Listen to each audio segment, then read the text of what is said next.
पादहस्तचरणश्रवणत्वकादि प्राणान्नमो भगवते पुरुषाय तुभ्यं ಶ್ರೀ ಗುರುಭ್ಯೋ ನಮಃ ಹರಿ ಓಂ. ಪರಮ ಪೂಜ್ಯರಾದ ಉಭಯ ಶ್ರೀಪಾದಂಗಳವರ ಚರಣ ಕಮಲಗಳಲ್ಲಿ ಸಾಷ್ಟಾಂಗ ನಮಸ್ಕಾರಗಳನ್ನು ಸಮರ್ಪಣೆ ಮಾಡ್ತಾ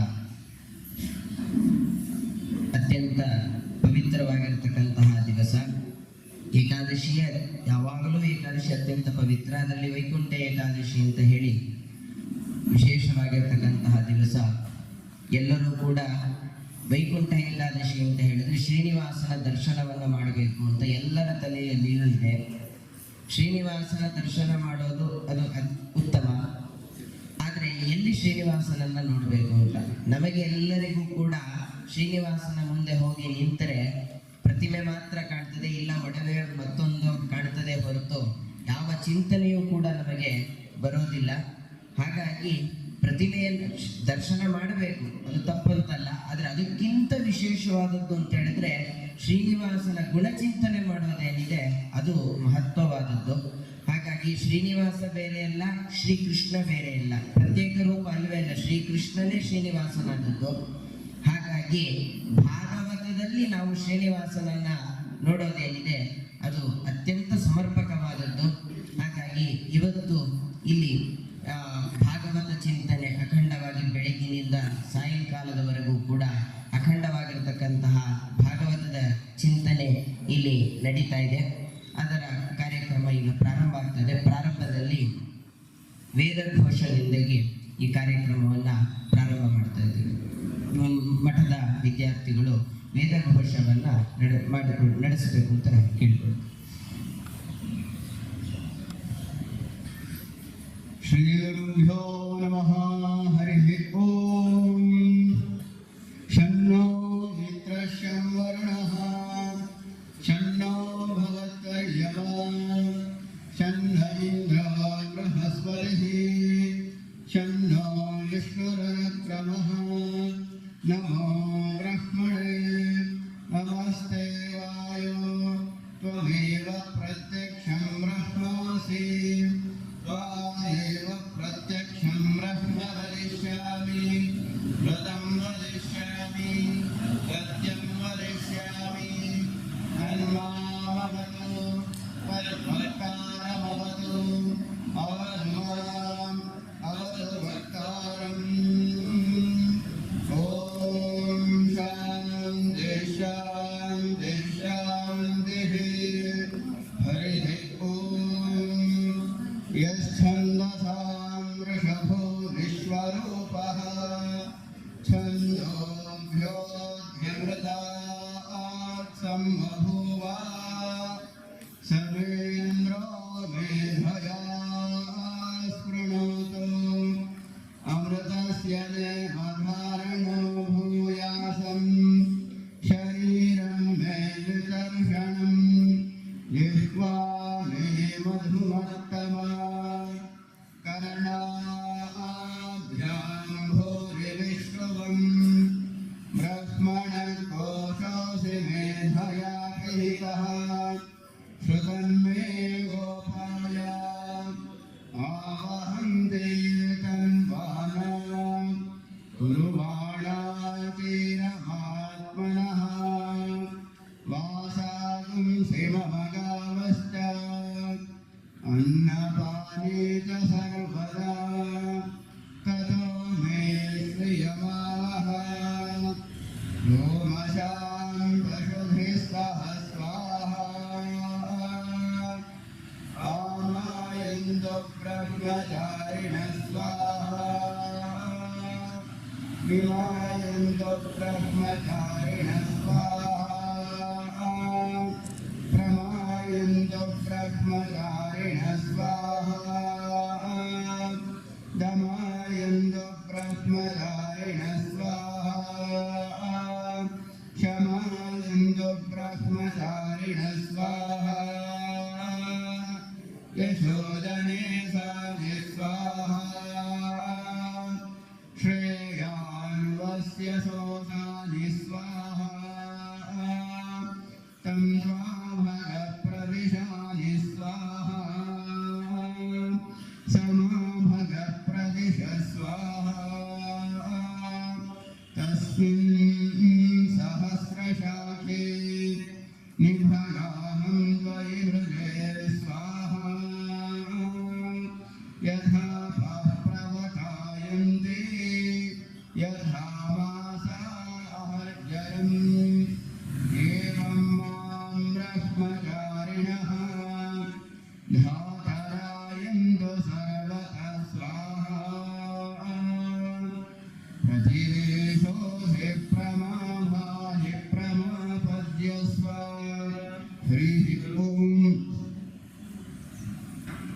ವೇದಘೋಷದ ನಂತರ ದೇವತಾ ಪ್ರಾರ್ಥನೆಯನ್ನು ಹನುಮಂತರಾಯ ದಂಪತಿಗಳು ನಡೆಸಿಕೊಡಬೇಕು ಅಂತ ಕೇಳಿಕೊಳ್ತಾರೆ.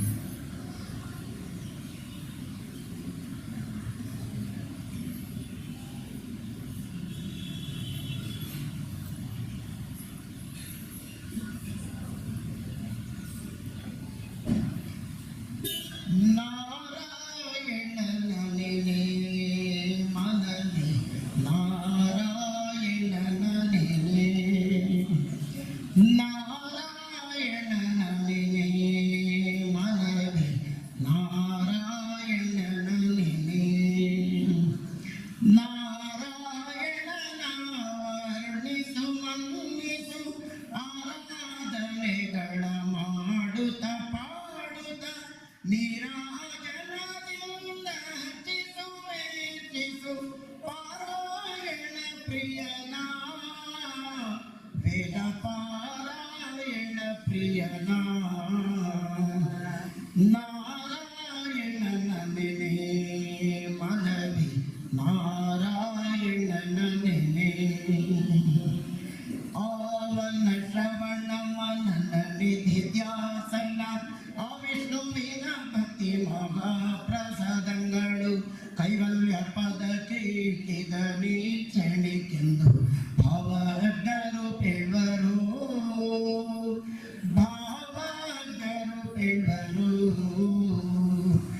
ಜೀವಕ್ಕೆ ಜವನ ಬಾಧೆಗಳನ್ನು ತಪ್ಪಿಸಿ ಪಾವನ ಪುರದೊಳಗೆಂದೆಂದು ಆವಾಸವ ಮಾಡಿ ಸುಖಿಸಬೇಕಾದರೆ ಸೇವಿಸು ವೈಷ್ಣವರ ನೀ ಸೇವಿಸು ವೈಷ್ಣವರ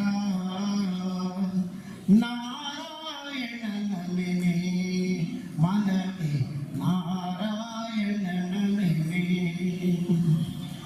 ದ್ವಾರಾವತಿಯ ಗೋಪಿ ಚಂದನದಿಂದ ಶ್ರೀರಾಮನ ದಿವ್ಯ ನಾಮವ ನೆನೆದೆರಡಾರು ಊರ್ಧ್ವ ಪುಂಡ್ರಂಗಡ ಧರಿಸುತ್ತ ವೀರ ವೈಷ್ಣವ ಗುರುವ ನೀ ವೀರ ವೈಷ್ಣವ ಗುರುವ ಸೇರಿ ಸಂತಾಪ್ತ ಸುದರ್ಶನ ಶಂಖವ ಧಾರಣವನ್ನು ಭುಜಯುಗದೊಳು ಮಾಡಿ ಮುರಾರಿಯ ಮಂತ್ರಗಳವರಿಂದಲೇ ಕೇಳಿ ಓರಂತೆ ಜಪಿಸುತ್ತೀರು ನೀವೋರಂತೆ ಜಪಿಸುತ್ತೀರು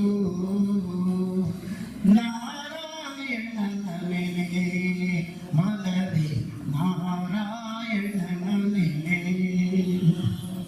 ಕಂದ ಬಾರೆಂದರೆ ನಂದನಿಗೊಲಿದ ಕುಂದು ಕೊರತೆ ಬಂದರೆ ನೊಂದುಕೊಳ್ಳಲು ಇಂದಿರ ಅರಸ ಮುಕುಂದನೆ ಮುಕುತಿ ಆನಂದವ ನೀವ ದೇವ ಆನಂದವ ನೀವ ದೇವ ಸಂದೇಹವಿಲ್ಲದೆ ಒಂದೇ ಮನಸ್ಸಿ ಗೋವಿಂದ ಮನೆದ ಗಜೇಂದ್ರನಿಗೊಲಿದ ಉಪೇಂದ್ರನ ಶುಭ ಗುಣ ಸಾಂದ್ರನ ಯದುಕುಲ ಚಂದ್ರನ ವಂದಿಸಿರೋ ಯದುಕುಲ ಚಂದ್ರನ ವಂದಿಸಿರೋ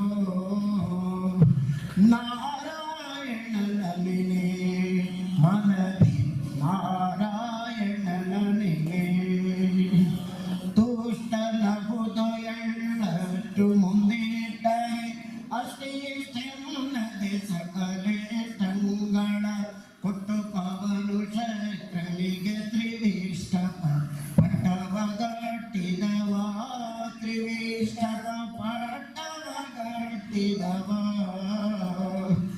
ನಿಷ್ಠುರನಲ್ಲ ವಿಶಿಷ್ಟರಿಗೊಲಿದಿಹ ದುಷ್ಟರ ಕೈದಾಟಿದ ಜಗಜಾಟಿ ಅರಿಷ್ಟ ಮೋಷ್ಟಿಕಾಗ್ಯರ ಹುಡಿಗಾಟಿದ ವಿಠಲಗಳು ಬಿಟ್ಟ ನಮ್ಮ ವಿಠಲಗಳು ಬಿಟ್ಟ ನಾರಾಯಣನ ನೆನೆ ಮನವೇ ನಾರಾಯಣನ ನೆನೆ ಅವನ ಪಕ್ಷ ಬಲಕಿದಿರಿಲ್ಲ ಕೆಳವನ ಕುಚಿಯೊಳ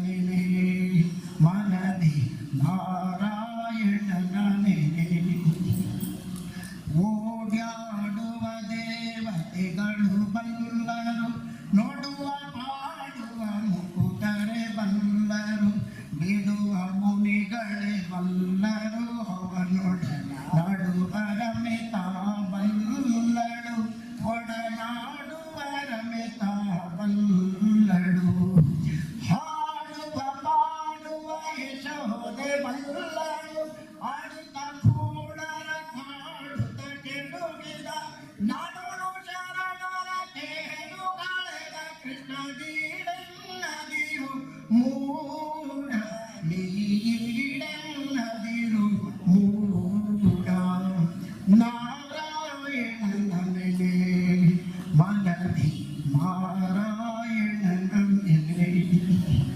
ಹರಿ ನಿರ್ಮಾಲ್ಯವ ಶಿರಭಿಧರಿಸು ಶ್ರೀ ಹರಿ ನೈವೇದ್ಯವ ಭುಂಗಿಸುತ್ತಿರು ನಿತ್ಯ ಇರುಳು ಹಗಲು ಹರಿ ಸ್ಮರಣೆಯ ಬಿಡದಿರು ದುರುಳರ ಕೂಡದಿರು ನೀ ದುರುಳರ ಕೂಡದಿರು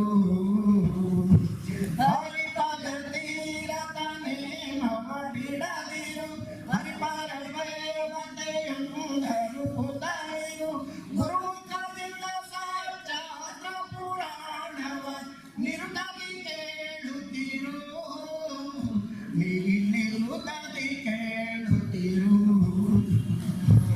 ನಾರಾಯಣನ ನೆನೆ ಮನದಿ ನಾರಾಯಣನ ನೆನೆ ಸಿರಿದೇವಿಯು ಆವನಿಗರಸಿಯು ಸಿರಿ ಗುರುವಿರಂಚಿ ಪವನರು ಆವನ ಕುವರರು ಮುರಗಾದಿಪನಾವನ ಮಂಚ ವಿಗಡೇಶ್ವರನಾವನ ವಾಹನ ವಿಗಡೇಶ್ವರನಾವನ ಪುರವರನಾವನಿ ಮುಟನಿರ ಪೋತನಿ ಜಲಪತಿಯಾವನ ಚರಣ ಸೇವಕರದ ಸುರರಳನಾಯವನ ದಿನಾರು ಸರಿಯಂದು ಸುರುವೆನಯ್ಯ ನಾ ಸರಿಯಂದು ಸುರುವೆನಯ್ಯ ನಾರಾಯಣನ ನೆನೆ ಮನದಿ ನಾರಾಯಣನ ನೆನೆ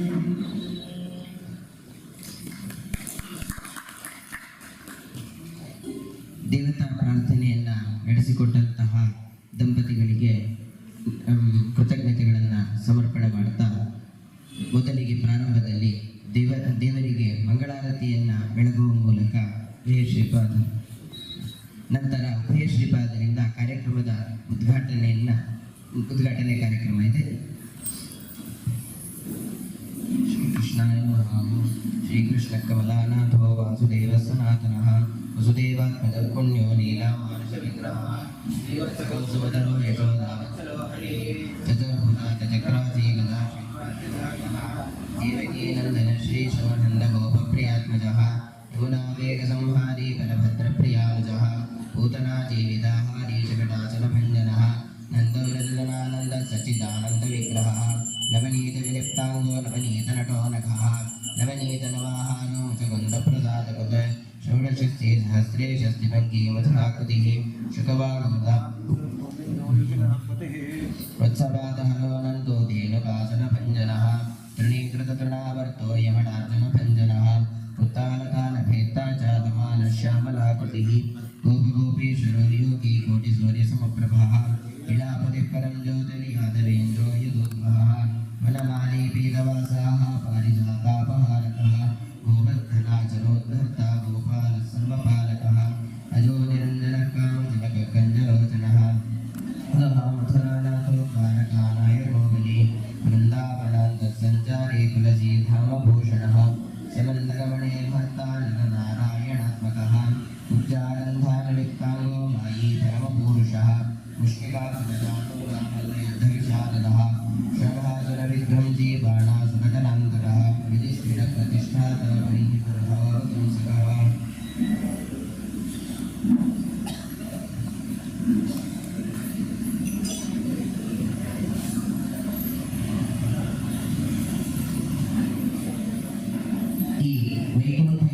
ಏಕಾದಶಿ ದಿವಸ ಅಖಂಡ ಭಾಗವತ ಕಾರ್ಯಕ್ರಮವನ್ನು ಇಲ್ಲಿ ಆಯೋಜನೆ ಮಾಡಲಾಗಿದೆ. ನಾಗರಾಜರಾಯರು ಅವರ ಮನೆಯವರ ವರ್ಷಾಂತಿಕದ ಈ ಸಂದರ್ಭದಲ್ಲಿ ಅವರಿಗೆ ಸದ್ಗತಿ ಆಗಬೇಕು ಎಂಬುದಾಗಿ ಅಖಂಡ ಭಾಗವತವನ್ನು ತಮ್ಮ ಮನೆಯಲ್ಲಿ ಮೊದಲು ಅಂದ್ಕೊಂಡಿದ್ದರು. ಆಮೇಲೆ ನಾಗರಾಜನ ಮನೆಯಲ್ಲಿ 10-20 ಜನ ಕೇಳ್ತಾರೆ, ಹಾಗಾಗೋದು ಬೇಡ. ಅನೇಕ ಭಕ್ತರು ಶ್ರವಣ ಮಾಡಿ ಆ ಶ್ರವಣದ ಫಲವೂ ಕೂಡ ತಮ್ಮ ಧರ್ಮಪತ್ನಿಯವರಿಗೆ ಸಲ್ಲಬೇಕು ಅನ್ನುವ ದೃಷ್ಟಿಯಿಂದ ಶ್ರೀಪಾದಂಗಳವರಲ್ಲಿ ತಾವು ನೇತೃತ್ವವನ್ನು ವಹಿಸಿ ಈ ಕಾರ್ಯಕ್ರಮವನ್ನು ನಡೆಸಿಕೊಡಬೇಕು ಅಂತ ಅವರಿಗೆ ಕೇಳಿಕೊಂಡಾಗ ಆ ಶ್ರೀಪಾದಂಗಳವರು ಈ ಕಾರ್ಯಕ್ರಮವನ್ನು ಇಲ್ಲಿ ಆಯೋಜನೆ ಮಾಡಿದ್ದಾರೆ. ಪ್ರಾರಂಭದಲ್ಲಿ ಪರಮ ಪೂಜ್ಯರಾದಂತಹ ಸುವಿತೇಂದ್ರ ತೀರ್ಥ ಶ್ರೀಪಾದಂಗಳವರು ಪ್ರಥಮ ಸ್ಕಂದದ ಪ್ರವಚನವನ್ನ ಇಲ್ಲಿ ಇವತ್ತು ನಡೆಸಿಕೊಡ್ತಾ ಇದ್ದಾರೆ. ಶ್ರೀಪಾದಂಗಳವರ ಬಗ್ಗೆ ಅವರ ಪರಿಚಯವನ್ನು ಮಾಡುವ ಅವಶ್ಯಕತೆಯೇ ಇಲ್ಲ. ಆದರೆ ಅವರು ಪೂರ್ಣಪ್ರಜ್ಞೆ ವಿದ್ಯಾಪೀಠದಲ್ಲಿ ಆಶ್ರಮ ತೆಗೆದುಕೊಳ್ಳುವುದಕ್ಕಿಂತ ಮೊದಲು ಪೂರ್ಣಪ್ರಜ್ಞೆ ವಿದ್ಯಾಪೀಠದಲ್ಲಿ ಅಧ್ಯಾಪಕರಾಗಿದ್ದಂತಹ ಸಂದರ್ಭದಲ್ಲಿ ನಮ್ಮ ಗುರುಗಳು ಕೂಡ ಅವರ ಪೂರ್ವಾಶ್ರಮದಲ್ಲಿ ಅಲ್ಲಿ ವಿದ್ಯಾರ್ಥಿಯಾಗಿದ್ದರು. ಆ ವಿದ್ಯಾರ್ಥಿಯಾಗಿದ್ದ ಸಂದರ್ಭದಲ್ಲಿ ಗುರುಗಳಿಗೆ ಆಗ ಗುರುವೆಂಕಟಾಚಾರ್ಯರು ಪಾಠವನ್ನು ಮಾಡಿದ್ದಾರೆ. ಹಾಗಾಗಿ ಪೂರ್ವಾಶ್ರಮದಲ್ಲಿ ಇಬ್ಬರ ಪೂರ್ವಾಶ್ರಮದಲ್ಲಿ ಇವರು ಶಿಷ್ಯರಾಗಿದ್ದರು, ಅವರು ಗುರುಗಳಾಗಿದ್ದರು. ಇವತ್ತು ನಮ್ಮ ಸಿದ್ಧಾಂತದಲ್ಲಿ ಹೇಗೆ ಅಂತಂದ್ರೆ ಮೊದಲು ಯಾರು ಆಶ್ರಮಧ್ಯಕ್ಷತೆಗೆ ಮಾತ್ರ, ಹಾಗಾಗಿ ನಮ್ಮ ಗುರುಗಳು ಇವತ್ತು ಆಶ್ರಮಧ್ಯಕ್ಷರು, ಅದೇ ಪೂರ್ವಾಶ್ರಮದಲ್ಲಿ ಅವರು ಗುರುಗಳಾಗಿದ್ದರು. ಹೀಗೆ ನಮ್ಮ ಗುರುಗಳಿಗೆ ವಿದ್ಯಾರ್ಥಿ ದೆಸೆಯಲ್ಲಿ ಪಾಠವನ್ನ ಮಾಡಿದ್ರು. ಇವತ್ತು ಸಮಾಜದಲ್ಲಿ ಆಶ್ರಮವನ್ನು ಸ್ವೀಕಾರ ಆದ ನಂತರ ಸಮಾಜದಲ್ಲಿ ನಿರಂತರವಾಗಿ ಪಾಠ ಪ್ರವಚನದ ದೀಕ್ಷೆಯನ್ನು ಹೊತ್ತು ಎಲ್ಲ ಕಡೆಯಲ್ಲಿಯೂ ಕೂಡ ನಿರಂತರ ಎಲ್ಲದರ ಪ್ರವಚನವನ್ನು ಕೂಡ ವಿಶೇಷ ರೀತಿಯಲ್ಲಿ ಮಾಡತಕ್ಕಂತಹ ಉತ್ತಮ ವಿದ್ವಾಂಸರು ಇವತ್ತು ಎಂಥ ಸುದೀನ ಅಂತ ಹೇಳಿದ್ರೆ ಈ ಸಭೆಯಲ್ಲಿ ಇಬ್ಬರು ಭಾಗವತದ ಬಗ್ಗೆ ವಿಶೇಷ ಪಾಂಡಿತ್ಯವನ್ನು ಪಡೆದ ಶ್ರೀಪಾದರು ಇವರನ್ನ ನಾವು ಒಂದೇ ವೇದಿಕೆಯಲ್ಲಿ ಇವತ್ತು ನಾವು ಕಾಣ್ತಾ ಇದ್ದೇವೆ. ಅಂತಹ ಶ್ರೀಪಾದಂಗಳವರು ಇಲ್ಲಿ ಬಂದದ್ದು ವಿಶೇಷ. 60ನೇ ವರ್ಷದ ಸಂದರ್ಭದಲ್ಲಿ ಏನೋ ತೊಂದರೆಯಿಂದ ಅವರು ಬರಲಿಕ್ಕಾಗಿರಲಿಲ್ಲ. ಆದರೆ ಇಂತಹ ಪರ್ವ ದಿವಸ ಏಕಾದಶಿ ದಿವಸ ಇಲ್ಲಿ ಬರುವಂಥ ಒಂದು ಸುಸಂದರ್ಭ ನಮಗೆ ಒದಗಿದೆ. ಹಾಗಾಗಿ ಶ್ರೀಪಾದಂಗಳವರ ಒಂದು ಮನೋಭಿಲಾಷೆ ಏನು ಅಂದರೆ ಮುಂದೆಯೂ ಕೂಡ ಸುವಿತೇಂದ್ರ ತೀರ್ಥ ಶ್ರೀಪಾದಂಗಳವರು ಇಲ್ಲಿ ಪ್ರವಚನ ಇತ್ಯಾದಿ ಕಾರ್ಯಕ್ರಮಗಳಿಗೆ ಬರ್ತಾ ಇರಬೇಕು ಅನ್ನೋದು ಶ್ರೀಪಾದಂಗಳವರ ಮನೋಭಿಲಾಷೆ. ಅಂತಹ ಶ್ರೀಪಾದಂಗಳವರಿಗೆ ಭಾಗವತಾಶ್ರಮ ಪ್ರತಿಷ್ಠಾನದಿಂದ ಭಂಡಾರಕೆರೆ ಮಠದಿಂದ ಹಾಗೂ ಈ ಕಾರ್ಯಕ್ರಮದ ಸೇವೆಯನ್ನು ಮಾಡಿರತಕ್ಕಂತಹ ನಾಗರಾಜರಾಯರ ಅವರ ಕುಟುಂಬದಿಂದ ಅತ್ಯಂತ ಸ್ವಾಗತವನ್ನು ಅವರಿಗೆ ಬಯಸ್ತಾ ಇದ್ದೇನೆ. ಹಾಗೂ ಎಲ್ಲ ಶ್ರೋತೃವರ್ಗಕ್ಕೂ ಸ್ವಾಗತವನ್ನು ಕೋರ್ತಾ, ಹಾಗೆ ಇವತ್ತು ಅವರು ಶ್ರೀಪಾದಂಗಳವರು 1ನೇ ಸ್ಕಂದ ಹಾಗೂ 2ನೇ ಸ್ಕಂದದ ಪ್ರವಚನವನ್ನು ನಡೆಸಿಕೊಡ್ತಾರೆ. ವೇಣುಗೋಪಾಲಾಚಾರ್ಯ ಅಗ್ನಿಹೋತ್ರಿ ಅವರು 3 ಮತ್ತು 4ನೇ ಸ್ಕಂದ, ಅನಂತ ಕುಲಕರ್ಣಿ ಆಚಾರ್ಯ ಅವರು 5 ಮತ್ತು 6ನೇ ಸ್ಕಂದದ ಪ್ರವಚನವನ್ನು, ಸತ್ಯಮೂರ್ತಿ ಆಚಾರ್ಯ ಅವರು 7 ಮತ್ತು 8ನೇ ಸ್ಕಂದದ ಪ್ರವಚನವನ್ನು, ಕಲ್ಲಾಪುರ ಪವಮಾನಾಚಾರ್ಯ 9 ಮತ್ತು 10ನೇ ಸ್ಕಂದದ ಪ್ರವಚನವನ್ನು, 10ನೇ ಸ್ಕಂದ ಪೂರ್ವಾರ್ಧ, ವಿದ್ವಾನ್ ಕೃಷ್ಣರಾಜ ಭಟ್ ಅವರು 10ನೇ ಸ್ಕಂದದ ಉತ್ತರಾರ್ಧ ಪ್ರವಚನ, ಹಾಗೂ ಸತ್ಯನಾರಾಯಣಾಚಾರ್ಯರು 11 ಮತ್ತು 12ನೇ ಸ್ಕಂದದ ಪ್ರವಚನವನ್ನು ಸಂಜೆ ತನಕೂ ಕೂಡ ಅಖಂಡವಾಗಿ ಇಲ್ಲಿ ನಡೆಸಿಕೊಡ್ತಾ ಇದ್ದಾರೆ. ಅವರಿಗೂ ಕೂಡ ಭಾಗವತಾಶ್ರಮ ಪ್ರತಿಷ್ಠಾನದಿಂದ ಹಾಗೂ ನಾಗರಾಜರಾಯರ ಕುಟುಂಬದಿಂದ ಅವರಿಗೆ ಸ್ವಾಗತವನ್ನು ಬಯಸ್ತಾ, ಶ್ರೀಮಠದಿಂದ ಸುವಿತೇಂದ್ರ ತೀರ್ಥ ಶ್ರೀಪಾದಂಗಳವರಿಗೆ ಗೌರವ ಸಮರ್ಪಣೆಯನ್ನು ಮಾಡಬೇಕು. SR ಪಾಂಡುರಂಗಿ ಅವರು ಬಂದು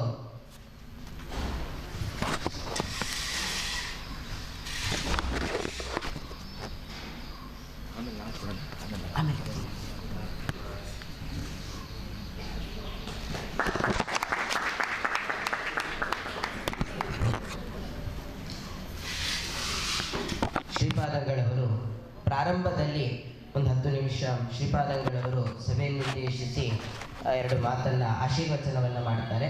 ನಂತರ ಸುವಿತೇಂದ್ರ ತೀರ್ಥ ಶ್ರೀಪಾದಂಗಳವರಿಂದ 1ನೇ ಸ್ಕಂದ ಹಾಗೂ 2ನೇ ಸ್ಕಂದದ ಪ್ರವಚನವು ಅವರು ನಡೆಸಿಕೊಡುತ್ತಾರೆ.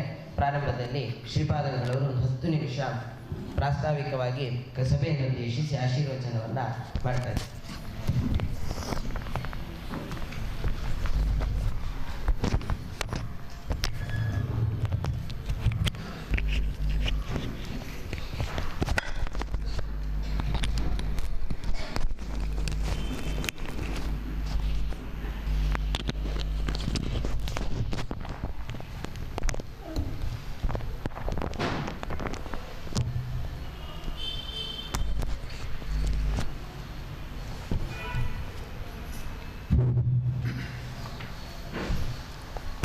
ಜಯತಿ ಹರಿರಚಿಂತ್ಯಃ ಸರ್ವದೇವೈಕವಂದ್ಯಃ ಪರಮಗುರುರಭೀಷ್ಟಾವಾಪ್ತಿತಃ ಸಜ್ಜನಾನಾಂ ನಿಖಿಲಗುಣಗಣಾರ್ಣೋ ನಿತ್ಯನಿರ್ಮುಕ್ತದೋಷಃ ಸರಸಿಜನಯನೋऽಸೌ ಶ್ರೀಪತಿರ್ಮಾನದೋ ನಃ ವ್ಯಾಸಾಯ ಭವನಾಶಾಯ ಶ್ರೀಶಾಯ ಗುಣರಾಶಯೇ ಹೃದ್ಯಾಯ ಶುದ್ಧವಿದ್ಯಾಯ ಮಧ್ವಾಯ ಚ ನಮೋ ನಮಃ. ಜನ್ಮಾದ್ಯಸ್ಯ ಯತೋನ್ಮಯಾದಿತರತಶ್ಚಾರ್ಥೇಷ್ವಭಿಜ್ಞಸ್ವರಾಟ್ ತೇನೇ ಬ್ರಹ್ಮ ಹೃದಯ ಆದಿಕವಯೇ ಮಹ್ಯಂತಿ ಯಂ ಸೂರಯಃ ತೇಜೋ ವಾರಿಮೃದಾಂ ಯಥಾ ವಿನಿಮಯೋ ಯತ್ರ ತ್ರಿಸರ್ಗೋ ಮೃಷಾ ಧಾಮ್ನಾ ಸ್ವೇನ ಸದಾ ನಿರಸ್ತಕುಹಕಂ ಸತ್ಯಂ ಪರಂ ಧೀಮಹಿ. ನಾರಾಯಣಂ ನಮಸ್ಕೃತ್ಯ ನರಂ ಚೈವ ನರೋತ್ತಮಂ ದೇವೀಂ ಸರಸ್ವತೀಂ ವ್ಯಾಸಂ ತತೋ ಗ್ರಂಥಮುದೀರಯೇ. ನಿಗಮಕಲ್ಪತರೋರ್ಗಲಿತಂ ಫಲಂ ಶುಕಮುಖಾದ್ ಅಮೃತದ್ರವ ಸಂಯುತಂ ಪಿಬತ ಭಾಗವತಂ ರಸಮಾಲಯಂ ಮುಹುರಹೋ ರಸಿಕಾಃ ಭುವಿ ಭಾವುಕಾಃ. ಶ್ರೀ ಗುರುಭ್ಯೋ ನಮಃ. ಹರಿ ಓಂ. ಈ ಕಲಿಯುಗ ಅಂದರೆ ಅದು ರಾತ್ರಿ ಇದ್ದ. ಈ ರಾತ್ರಿಯಲ್ಲಿ ನಮಗೆ ಸರಿಯಾದ ಮಾರ್ಗದಲ್ಲಿ ಓಡಾಡಬೇಕಾದರೆ ಬೆಳಕಿನ ದೀಪದ ಅವಶ್ಯಕತೆ ಇದೆ. ಅಂಥ ರಾತ್ರಿ ಕಲಿಯುಗ ಇಂಥ ರಾತ್ರಿಯಲ್ಲಿಯೂ ಕೂಡ ನಮಗೆ ಸರಿಯಾದ ಮಾರ್ಗದಲ್ಲಿ ಸಾಗಲಿಕ್ಕೆ ಒಳ್ಳೆ ಬೆಳಕನ್ನು ಕೊಟ್ಟವರು ವೇದವ್ಯಾಸರು. ಕಲವು ನಷ್ಟದೃಶಾಂ ಋಣಾಂ ಪುರಾಣ ಅರ್ಕಃ ಅಮುನೋದಿತಃ. ಕಲಿಯುಗದಲ್ಲಿ ಕಣ್ಣು ಕಳ್ಕೊಂಡಿರ್ತಕ್ಕಂತಹ ಕುರುಡರಿಗೂ ಒಳ್ಳೆ ಜ್ಞಾನದ ಬೆಳಕನ್ನು ಕೊಡಲಿಕ್ಕೋಸ್ಕರವೇ ವೇದವ್ಯಾಸರಿಂದ ಸೂರ್ಯನ ಉದಯವಾಯಿತು. ಅದೇ ಭಾಗವತ ಸೂರ್ಯ ಅಂತ ಹೇಳ್ತಾ ಇದ್ದಾರೆ. ಹೀಗೆ ರಾತ್ರಿಯಲ್ಲಿಯೂ ಕೂಡ ನಮಗೆ ಸೂರ್ಯನ ಒಂದು ಬೆಳಕನ್ನು ಕೊಟ್ಟವರು ಭಗವಾನ್ ವೇದವ್ಯಾಸರು, ಸಾಕ್ಷಾತ್ ನಾರಾಯಣನ ಅವತಾರಭೂತರು. ಇಂತಹ ಸೂರ್ಯನನ್ನು ಉಪಾಸನೆ ಮಾಡಿದರೆ ನಮಗೆ ತೊಂದರೆ ಇಲ್ಲ. ನಿತ್ಯದಲ್ಲಿಯೂ ಕೂಡ ಈ ಭಾಗವತ ಸೂರ್ಯನ ಉಪಾಸನೆ ಮಾಡಲೇಬೇಕು. ಏಕೆ ಬೆಳಗ್ಗೆ ಎದ್ದ ತಕ್ಷಣವೇ ಕೆಲವು ಮಂಗಲಮಯವಾದ ದ್ರವ್ಯವನ್ನು ನೋಡಬೇಕು ಅಂತ, ಅದರಲ್ಲಿ ಭಾನುಂ ಅಂತ ಸೂರ್ಯನನ್ನು ನೋಡಬೇಕು ಅಂತ.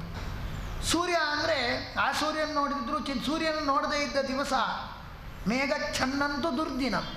ಯಾಕಂದರೆ ಸೂರ್ಯ ಯಾವ ದಿವಸ ನಮಗೆ ಮೂಡಿದ್ದು ಕಾಣುವುದಿಲ್ಲ, ಆ ದಿವಸ ಮೂಡೇ ಇರಲ್ಲ, ಒಂದು ಗಪ್ಪಿ ವಾತಾವರಣ. ಹಾಗಾಗಿ ಅದು ಸೂರ್ಯನ ದರ್ಶನ ಆಗದೇ ಇದ್ದ ದಿವಸ ದುರ್ದಿನ ಅಂತ ಹಿಂದಿನವರು ಕರೆದರು. ಆದರೆ ನಮಗೆ ವೈಷ್ಣವರಿಗೆ, ಸದ್ವೈಷ್ಣವರಿಗೆ ಯಾವ ದಿವಸ ಭಾಗವತ ಸೂರ್ಯನ ದರ್ಶನ ಆಗುವುದಿಲ್ವೋ ಆ ದಿವಸ ನಮ್ಮ ಪಾಲಿಗೆ ದುರ್ದಿನ. ಆ ಮನೋಭಾವದಿಂದ ನಿತ್ಯದಲ್ಲಿಯೂ ಕೂಡ ಶ್ಲೋಕಾರ್ಧಂ ಶ್ಲೋಕಪಾದಂ ವಾ ನಿತ್ಯಂ ಭಾಗವತೋದ್ಭವಂ ಅಭ್ಯಸೇತಂತ ಭಾಗವತ ಸಂಘ ನಿತ್ಯದಲ್ಲಿ ನಾವು ಮಾಡಬೇಕು ಅಂತ ಹೇಳ್ತಾ ಇದ್ದಾರೆ. ಕಲಿಯುಗ ಎಲ್ಲ ಅನ್ಯಾಯ ನಡೀತಾ ಇದೆ. ಈ ಕಲಿ ಬಾಧೆಯನ್ನು ಕಲಿಗೆ ಅಧಿಕಾರ ಕೊಟ್ಟುಬಿಟ್ಟಿದ್ದಾನೆ ಪರಮಾತ್ಮ. ಹಾಗಾಗಿ ನಾವು ಏನೂ ಮಾಡುವ ಹಾಗಿಲ್ಲ ಅಂತ ಕಲಿ ಅವನಿಗೆ ಅಧಿಕಾರ ಕೊಟ್ಟದ್ರಿಂದಾಗಿ ಅವನು ನಮ್ಮನ್ನು ಅಟ್ಯಾಕ್ ಮಾಡ್ತಾನೆ. ನಾವು ಉದ್ಧಾರ ಆಗಲಿಕ್ಕೆ ಕಲಿಯುಗದಲ್ಲಿ ಸಾಧ್ಯವೇ ಇಲ್ಲ ಎಂಬ ಮನೋಭಾವ ಬಹುಮಂದಿಗಿರುತ್ತೆ. ಆದರೆ ಕಲಿ ಎಲ್ಲವರಿಗೂ ತೊಂದರೆ ಕೊಡುವುದಿಲ್ಲ ಎಂಬ ಮಾತನ್ನು ಭಾಗವತವೇ ಹೇಳ್ತಾ ಇದೆ. ಯದಾ ಮುಕುಂದೋ ಭಗವಾನ್ ಇಮಾಮಹಿಂ ಜಹೌ ಸ್ವತನ್ವ ಶ್ರವಣೀಯ ಸತ್ಕತಃ ತದಾ ಹರೌ ಅಪ್ರತಿಬುದ್ಧ ಚೇತಸಾಂ ಅಭದ್ರ ಹೇತು ಕಲಿಹಿ ಅನ್ವವರ್ತತ. ಯಾವಾಗ ಮೋಕ್ಷಪ್ರದನಾದ ನಿರ್ವಾಣ ಮೋಕ್ಷ, ಪ್ರಾಕೃತ ದೇಹ ಬಂಧನವಿಲ್ಲದ ಮೋಕ್ಷವನ್ನು ಕರುಣಿಸುವನು ಭಗವಂತ. ಅದಕ್ಕೆ ಅವನ ನಾರಾಯಣನನ್ನು ಮುಕುಂದ ಮುಕುಂವ್ಯಯ ಮಾಂತಂಚ ನಿರ್ವಾಣ ಮೋಕ್ಷವಾಚಕಂ ತದ್ದದಾತಿ ಯೋ ದೇವ ಸ ಮುಕುಂದಸ್ತೇನ ಕಥ್ಯತೆ ಅಂತ ಪ್ರಾಕೃತ ದೇಹ ಬಂಧನ ಇಲ್ಲದ ಆ ಶ್ರೇಷ್ಠವಾದ ಮೋಕ್ಷವನ್ನು ಕರುಣಿಸೋನು ಭಗವಂತ ಶ್ರೀಕೃಷ್ಣ. ಅವನು ಯಾವಾಗ ಈ ಭೂಮಿಯನ್ನು ಬಿಟ್ಟ, ಕೃಷ್ಣ ಯಾವಾಗ ಭೂಮಿಯನ್ನು ಬಿಟ್ಟ, ಹೇಗೆ ಬಿಟ್ಟ? ಭೂಮಿಯನ್ನು ಬಿಟ್ಟ ವಿನಃ ದೇಹ ಬಿಡಲಿಲ್ಲ. ಜಹೌ ಸ್ವತನ್ವ ಶ್ರವಣೀಯ ಸತ್ಕತಃ, ತನ್ನ ಸಶರೀರನಾಗಿ ಜ್ಞಾನಾನಂದಮಯವಾದ ಶರೀರವನ್ನು ಸಹಿತವಾಗಿಯೇ ಭಗವಂತ ಭೂಮಿಯನ್ನು ಬಿಟ್ಟಿದ್ದಾನೆ. ಶರೀರವನ್ನು ಅವನು ತ್ಯಾಗ ಮಾಡಿಲ್ಲ. ಕೃತ್ರಿಮವಾದ ಶರೀರವನ್ನು ಆಗತಾನೇ ಸೃಷ್ಟಿ ಮಾಡಿ ಕೆಳಗೆ ಹಾಕಿದ. ಜರ ಎಂಬ ವ್ಯಾಧ ಬಾಣ ಬಿಟ್ಟಾಗ ತಾನು ನಿಜವಾದ ಬಾಣವನ್ನು ದೇಹವನ್ನು ತಾನು ಬಿಡಲಿಲ್ಲ. ಹಾಗಾಗಿ ಸಶರೀರನಾಗಿಯೇ ಭಗವಂತ ಭೂಮಿ ಬಿಟ್ಟದ್ದೇ ವಿನಃ ದೇಹ ಬಿಟ್ಟದ್ದಲ್ಲ. ಆಕೃತಿಂ ಅತ್ಯಜತ್ ಅಂತ ಹೇಳುವಾಗ ಬಹಳ ಚೆನ್ನಾಗಿ ಹೇಳ್ತಾರೆ. ಆಕೃತಿಂ ಅತ್ಯಜತ್ ಅಂದರೆ ಭಾಗವತದಲ್ಲಿ 3ನೇ ಸ್ಕಂದದಲ್ಲಿ ಆಕೃತಿ ಬಿಟ್ಟ ಅಂದರೆ ಪೃಥಿವೀ ಲೋಕ ಯಸ್ಯ ಪೃಥಿವೀ ಶರೀರಂ ಅದನ್ನು ಬಿಟ್ಟ ಅಂತ ಅರ್ಥ. ಆಕೃತಿಂ ಅತ್ಯಜತನ್ ಮತ್ತು ಭಾಗವತದಲ್ಲಿ ಏಕಾದಶ ಸ್ಕಂದದಲ್ಲಿ ಬರುತ್ತೆ. ಅದಕ್ಕೆ ಆಕೃತಿಂ ಅತಿಶಯನ ಅಹರತ್ ತನು ಅತ್ಯಜತ್ ಅಂತ ಮಾತು ಭಾರತದಲ್ಲಿ. ಆ ಭಗವಂತ ಶರೀರವನ್ನು ಅತ್ಯಜತ್ ಎಂಬುದಕ್ಕೆ ಅತಿಶಯವಾಗಿ ವೈಭವದಿಂದ ಅದನ್ನು ತಾನು ಪರಂಧಾಮಕ್ಕೆ ಕೊಂಡೊಯ್ದ. ಬ್ರಹ್ಮಾದಿ ದೇವತೆಗಳೆಲ್ಲ ಅವನನ್ನು ಸ್ತೋತ್ರ ಮಾಡ್ತಾ ಹಿಂಬಾಲಿಸಿಕೊಂಡು ಹೋಗ್ತಾ ಇದ್ದಾರೆ. ಆ ಹಂತದಲ್ಲಿ ಭಗವಂತ ವೈಭವದಿಂದ ಶರೀರವನ್ನು ತನ್ನ ಶರೀರವನ್ನು ಅತಿಶಯೇನ ಅಹರತ್ ಅಂತ ಕೊಂಡೊಯ್ದ ಮೇಲಕ್ಕೆ. ಶರೀರ ಬಿಟ್ಟಿಲ್ಲ ಅಂತ ಸ್ಪಷ್ಟವಾಗಿ ಭಾಗವತ ಹೇಳ್ತಾ ಇದೆ. ಯಾಕೆಂದರೆ ಜನ್ಮ ಅಪ್ಪೆಯ ವಿಡಂಬನಂ ಮಾಯಾ ವಿಡಂಬನಂ, ಈ ಜನರಂತೆ ಅನುಕರಣೆ ಮಾಡ್ತಾ ಇದ್ದಾನೆ ಅಂತ. ಅಂತಹ ಶರೀರ ಸಹಿತನಾಗೇ ಈ ಭೂಮಿಯನ್ನು ಬಿಟ್ಟಿರ್ತಕ್ಕಂಥ ಭಗವಂತ ಯಾವಾಗ ಬಿಟ್ನೋ ಆವಾಗ ಕಲಿತು ಅಭದ್ರ ಹೇತುವು ಅನ್ನುವ ಬರ್ತದ ತೊಂದರೆ ಕೊಡಲಿಕ್ಕೆ ಶುರು ಮಾಡಿದ. ಅಭದ್ರಕ್ಕೆ ಕೆಟ್ಟ ಕೆಟ್ಟ ಪಾಪ ಕಾಮ ಕ್ರೋಧಾದಿ ದೋಷಕ್ಕೆ ಜನರಲ್ಲಿ ಒಡಮೂಡುವಂತೆ ಅದು ಅವರಲ್ಲಿ ಉಂಟಾಗುವಂತೆ ಮಾಡಿದ ಅಂತ ಮಾತಿದೆ. ಆದರೆ ಭಾಗವತ ಒಂದು ಮಾತು ಹೇಳ್ತಾ ಇದೆ, ಹರವು ಅಪ್ರತಿಬುದ್ಧ ಚೇತಸ. ಹರಿಯಲ್ಲಿ ಯಾರಿಗೆ ಜಾಗೃತವಾದ ಮನಸ್ಸಿಲ್ಲ, ಬುದ್ಧಿ ಇಲ್ಲ, ಹರಿಯಲ್ಲಿ ಎಚ್ಚರ ಇದ್ದವರಿಗೆ ಅಲ್ಲ. ಹರಿಯಲ್ಲಿ ಯಾರು ಎಚ್ಚರ ತಪ್ಪಿದ್ದಾರೋ, ಭಗವಂತನಲ್ಲಿ ಎಚ್ಚರ ತಪ್ಪಿದವರು ಭಗವತ್ಸ್ಮರಣೆ ರಹಿತರಿಗೆ ಮಾತ್ರ ತೊಂದರೆ ಕೊಡ್ತಾನೆ ವಿನಃ ಹರಿಸ್ಮರಣೆ ಹರಿಯನ್ನು ಉಪಾಸನೆ ಮಾಡುವವರಿಗೆ ತೊಂದರೆ ಕೊಡುವುದಿಲ್ಲ. ಹರವು ಅಪ್ರತಿಬುದ್ಧ ಚೇತಸ. ಸಂಸ್ಕೃತದಲ್ಲಿ ಹರಿ ಎಂಬುದಕ್ಕೆ ಒಂದು ಅರ್ಥ ಸೂರ್ಯ. ಹರಿ ಅಂದರೆ ಸೂರ್ಯ ಅಂತ. ಯಾವ ಸೂರ್ಯ? ಈಗ ತಾನೇ ಹೇಳಿದೆ, ಭಾಗವತ ಸೂರ್ಯ. ಭಾಗವತ ಸೂರ್ಯನಲ್ಲಿ ಯಾರಿಗೆ ಮನಸ್ಸು ಜಾಗೃತವಾಗಿಲ್ಲ, ಯಾರ ಮನಸ್ಸು ಭಾಗವತ ಸೂರ್ಯನಲ್ಲಿ ಜಾಗೃತವಾಗಿಲ್ಲ ಅಂಥವರಿಗೆ ಮಾತ್ರ ಕಲಿ ತೊಂದರೆ ಕೊಡ್ತಾನೆ ಅಂತ ಒಂದರ್ಥ. ನಿತ್ಯದಲ್ಲಿಯೂ ಭಾಗವತ ಸಂಘ ಮಾಡುವವರಿಗೆ, ಭಾಗವತ ಸೂರ್ಯನನ್ನು ಉಪಾಸನೆ ಮಾಡುವವರಿಗೆ ಕಲಿ ತೊಂದರೆ ಕೊಡುವುದಿಲ್ಲ. ಅದೇ ರೀತಿಯಾಗಿ ಹರವು ಅಪ್ರತಿಬುದ್ಧ ಚೇತಸ. ಹರಿ ಅಂದರೆ ಸೂರ್ಯ ಅಂದರೆ ಸೂರ್ಯಮಂಡಲ. ಸೂರ್ಯಮಂಡಲದ ಒಳಗೆ ಇರುವ ಪ್ರತಿಬುದ್ಧ ಚೇತಸಾಂ ಯಸ್ಯಾನವಿತ್ತ ಪ್ರತಿಬುದ್ಧ ಆತ್ಮ, ಎಲ್ಲ ಜ್ಞಾನರೂಪಿಯಾದ ಎಲ್ಲವರಿಗೂ ಬುದ್ಧಿ ಪ್ರಚೋದನೆ ಮಾಡ್ತಕ್ಕಂತಹ ಭಗವಂತ ಏನಿದ್ದಾನೆ ಅವನಲ್ಲಿ ಮನಸ್ಸಿಡಬೇಕು. ಸೂರ್ಯನ ಒಳಗಿರುವ ಸೂರ್ಯಮಂಡಲ ಮಧ್ಯವರ್ತಿಯಾದ ಪ್ರತಿಬುದ್ಧನಾದ ಅಂದರೆ ಎಲ್ಲರಿಗೂ ಬುದ್ಧಿ ಪ್ರಚೋದನೆ ಮಾಡ್ತಕ್ಕಂತಹ ಜ್ಞಾನರೂಪಿಯಾದ ಭಗವಂತನಲ್ಲಿ ಚೇತಸ್ಸು ಯಾರಿಗಿಲ್ಲ, ಅಪ್ರತಿಬುದ್ಧ ಚೇತಸ. ಅಲ್ಲಿ ಹರಿಯೇ ಅನ್ನು ಧ್ಯಾನ ಮಾಡುವುದಿಲ್ಲ. ಗಾಯತ್ರಿ ಮಂತ್ರದ ಮೂಲಕ ಭಗವಂತ ಸೂರ್ಯಮಂಡಲ ಮಧ್ಯವರ್ತಿಯಾದ ನಾರಾಯಣನ ಯಾರು ಧ್ಯಾನ ಮಾಡುವುದಿಲ್ಲ ಅವರಿಗೆ ಅಭದ್ರ ಹೇತು ತೊಂದರೆ ಕೊಡ್ತಾನೆ. ಹರವು ಅಪ್ರತಿಬುದ್ಧ ಚೇತಸ ಅಭದ್ರ ಹೇತು. ಹರಿ ಅಂದರೆ ವಾಯುದೇವರು. ವಾಯುದೇವರಲ್ಲಿ ಪ್ರತಿಬುದ್ಧನಾದ ಭಗವಂತನನ್ನು ಉಪಾಸನೆ ಮಾಡದಿದ್ದವರಿಗೆ ತೊಂದರೆ ಕೊಡ್ತಾರೆ. ಹರವು ಅಪ್ರತಿಬುದ್ಧ ಚೇತಸ. ಹರಿ ಅಂದರೆ ಕುದುರೆ. ಕುದುರೆ ಅಂದರೆ ಬೇಗ ಅರ್ಥ ಆಗಿಬಿಡುತ್ತೆ ನಿಮಗೆ. ಕಲಿಯುಗದಲ್ಲಿ ಅವನ ಹೆಟ್ಟು ಕೇಂದ್ರ, ವಿಶೇಷ ಸನ್ನಿಧಾನ ಕೇಂದ್ರ ಅವನು ಕೇಳ್ಕೊಂಡಿದ್ದಾನೆ. ದ್ಯೂತಂ ಪಾನಃ ಸ್ತ್ರೀಯ ಸೂನ. ಜೂಜು ಅಂದರೆ ಜೂಜು ಉಪಲಕ್ಷಣ ಅಂದರೆ ಕುದುರೆ, ರೇಸ್ ಕುದುರೆ. ಉಪಲಕ್ಷಿತವಾದ ಎಲ್ಲ ಇದರಲ್ಲಿ ಎಚ್ಚರ ಇರಬೇಕು. ಕಲಿ ಇದ್ದಾನೆ ಅದರಲ್ಲಿ, ಕುದುರೆಯಲ್ಲಿ ಕಲಿ ಇದ್ದಾನೆ. ಕುದುರೆ ಅಂದರೆ ಉಪಲಕ್ಷಣ, ಒಂದಂಕಿ ಲಾಟ್ರಿ ಗೀಟ್ರಿ ಎಲ್ಲ ಸೇರ್ತು.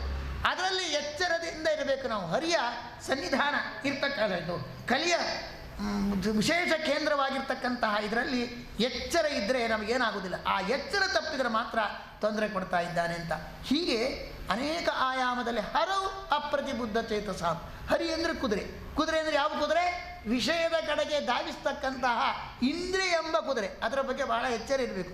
ಅಂದರೆ ಕಂಸನ ವೃತ್ತಿರು ಮಾತಾಡ್ತಾರೆ, ಇಂದ್ರಿಯವನ್ನು ಉಪೇಕ್ಷೆ ಮಾಡಬಾರ್ದು, ರೋಗವನ್ನು ಉಪೇಕ್ಷೆ ಮಾಡಬಾರ್ದು, ಶತ್ರುವನ್ನು ಉಪೇಕ್ಷೆ ಮಾಡಬಾರ್ದು ಅಂತ. ಶತ್ರುವನ್ನು ಉಪೇಕ್ಷೆ ಮಾಡಿದರೆ ಅವನ ಪ್ರಬಲನಾಗಿ ಮತ್ತು ಅವನನ್ನು ನಾವು ನಿಗ್ರಹ ಮಾಡಲಿಕ್ಕೆ ಆಗೋಲ್ಲ. ಹಾಗೆ ರೋಗವೂ ಅಷ್ಟೇ, ಆ ಬಾಲ್ಯ ಸ್ಥಿತಿಯಲ್ಲಿರುವಾಗಲೇ ಅದನ್ನು ಏನು ಮಾಡಬೇಕು ಅಂದರೆ ಮೊದಲೇನೆ ಅದಕ್ಕೆ ಚಿಕಿತ್ಸೆ ಮಾಡಬೇಕು. ಅದು ಬೆಳೆದು ಬಿಟ್ಟರೆ ಮತ್ತೆ ಚಿಕಿತ್ಸೆ ಮಾಡಲಿಕ್ಕಾಗೋದಿಲ್ಲ. ಹಾಗೆ ಇಂದ್ರಿಯವೂ ಹಾಗೆ ಅಂತ ಹೇಳ್ತಾರೆ. ಇಂದ್ರಿಯವನ್ನು ವಿಷಯದ ಕಡೆಗೆ ಹೋಗ್ತಕ್ಕಂಥ ಇಂದ್ರಿಯವನ್ನು ನಾವು ಮೊದಲೇ ಕಂಟ್ರೋಲ್ ಮಾಡಬೇಕು. ಅದನ್ನು ವಿಷಯದ ಕಡೆಗೆ ಹೋಗ್ತಕ್ಕಂತಹದ್ದನ್ನು ಮೊದಲು ಉಪೇಕ್ಷೆ ಮಾಡಿಬಿಟ್ರೆ ಅದು ಪ್ರಬಲವಾಗಿ ನಮ್ಮನ್ನು ಮತ್ತೆ ಏನೂ ನಮ್ಮ ವಶಕ್ಕೆ ಅದು ಬರುವುದಿಲ್ಲ.